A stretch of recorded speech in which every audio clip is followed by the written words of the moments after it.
அன்பானவர்களே, பொதுவாக நமக்கு பிள்ளைகள் பிறந்ததும் அவர்களை எப்படி வளர்க்க வேண்டும் என்பதை குறித்து நமக்கு அநேக கனவுகள் இருக்கும்.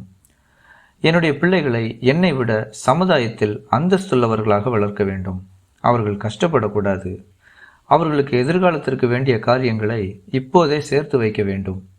ஒவ்வொருவருக்கும் வேண்டிய வீடு, நிலங்கள், நகைகளை எவ்வளவு சேர்க்க முடியுமோ அவ்வளவு சேர்த்து விட வேண்டும் என்ற எண்ணம் இருக்கும். இன்னும் சிலர் முடிந்தால் பிள்ளைகள் உழைக்காமலேயே உட்கார்ந்து சாப்பிடுகிற அளவிற்கு சொத்துக்களை குவித்து விடுவார்கள். அப்படி செய்து பிள்ளைகள் அவர்கள் தாங்களாகவே உழைத்து தங்களுக்கு வேண்டிய காரியங்களை சம்பாதித்து கொள்ள தகுதியற்றவர்களாக மாற்றி விடுவார்கள்.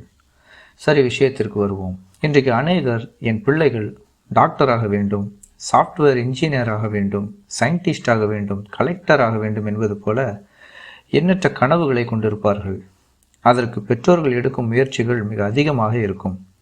அதற்காக எத்தனையோ ஜெப கூட்டங்களில் கலந்து கொள்வார்கள். பிள்ளைகளை கலந்து கொள்ள வைப்பார்கள். உபவாசம் இருப்பார்கள். அதற்காக பொருத்தனைகளை செய்வார்கள். இன்னும் எண்ணற்ற முயற்சிகள் இருக்கும். நல்லது. ஆனால் கிறிஸ்தவர்களாகிய நாம் நம்முடைய பிள்ளைகள் கர்த்தருக்குள் வளர வேண்டும், ஒரு நீதிமானாய் வளர வேண்டும், நல்ல கிறிஸ்தவனாய் அவருடைய ராஜ்யத்தின் காரியங்களில் பங்குள்ளவனாக, தேவனுக்கு பிரியமானவனாக வளர வேண்டும் என்று நம்ம எத்தனை பேர் வாஞ்சிக்கிறோம்? உலக பொருட்களை, பணத்தை, மனுஷரை சார்ந்திராமல் தேவனையே சார்ந்திருக்க வேண்டும் என்று நம்ம எத்தனை பேர் நம்முடைய பிள்ளைகளை குறித்து வாஞ்சியா இருக்கிறோம்? சிந்தித்து பாருங்கள். அன்பாக, பரிசுத்தமாக, வேதத்தை அதிகமாக கற்றுக்கொண்டு நமக்காக ஜீவனை கொடுத்த தேவனுக்காக வாழ வேண்டும் என்று நம்ம எத்தனை பேர் நினைக்கிறோம்?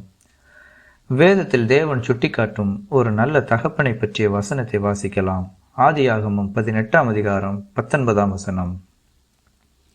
கர்த்தர் ஆபிரகாமுக்கு சொன்னதை நிறைவேற்றும்படியாய் அவன் தன் பிள்ளைகளுக்கும் தனக்கு பின்வரும் தன் வீட்டாருக்கும், நீங்கள் நீதியையும் நியாயத்தையும் செய்து கர்த்தருடைய வழியை காத்து நடவுங்கள் என்று கட்டளையிடுவான் என்பதை அறிந்திருக்கிறேன் என்றார்.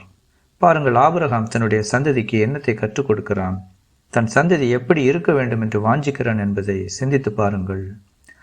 ஆபிரகாமுடைய சந்ததியில்தான் தேவன் தம்முடைய உன்னதமான திட்டத்தை நிறைவேற்றினர் என்பதை நாம் ஏற்கனவே அறிந்திருக்கிறோம். ஆனால் நாம் என் பிள்ளைகள் டாக்டராக வேண்டும், கலெக்டராக வேண்டும் என்று வாழ்நாளை எல்லாம் அதையே சிந்தித்து பிரயாசப்படுகிறோம். ஒருவேளை அவர்கள் உங்கள் கனவின்படி டாக்டர் ஆகலாம், கலெக்டர் ஆகலாம். ஆனால் தேவனுக்கு அடுத்த காரியங்களில் அவர்களை நீங்கள் முக்கியத்துவப்படுத்தாததால் அவர்கள் நல்ல மனிதர்களாக இருப்பார்களா என்றால் அது பெரும்பாலும் மிகப்பெரிய கேள்விக்குறியே. இன்னும் எப்படி தேவன் தம்முடைய ராஜ்யத்தின் வெளியேறப்பெற்ற திட்டங்களை உங்கள் பிள்ளைகள் மூலமாக நிறைவேற்றுவார் என்பதை சிந்தித்து பாருங்கள். அன்பானவர்களே, உங்கள் பிள்ளைகளை குறித்த உங்கள் கனவுகளில் மாற்றத்தை ஏற்படுத்துங்கள். முதலாவது, அவர்களை தேவனுக்கு உகந்த நபர்களாக வளர்க்க உங்களை ஒப்புக்கொடுங்கள். தேவனுடைய உன்னதமான திட்டம் உங்கள் பிள்ளைகளின் மூலமாக நிறைவேற்றப்பட்டு தேவனுடைய நாமம் மகிமைப்படட்டும். உங்கள் பிள்ளைகள் மெய்யான ஆசீர்வாதத்தை சுதந்திரித்துக் கொள்ளட்டும். ஆமென்.